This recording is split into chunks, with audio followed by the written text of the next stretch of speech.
Laguna del Umbracle la nueva exposición Entre dinosaurios. Nos hemos acercado hasta la plaza del ayuntamiento porque nos dicen que algunos se han escapado. Acércate a verlos, pero no demasiado.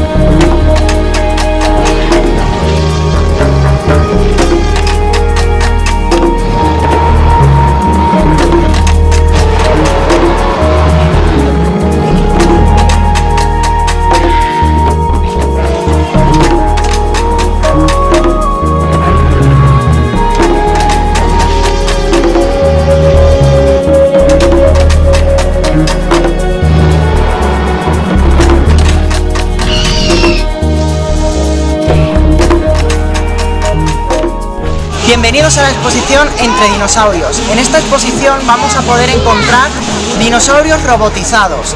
Están sobre todo de la era del Jurásico y del Cretácico. Os invito a todos a venir a esta trepidante aventura.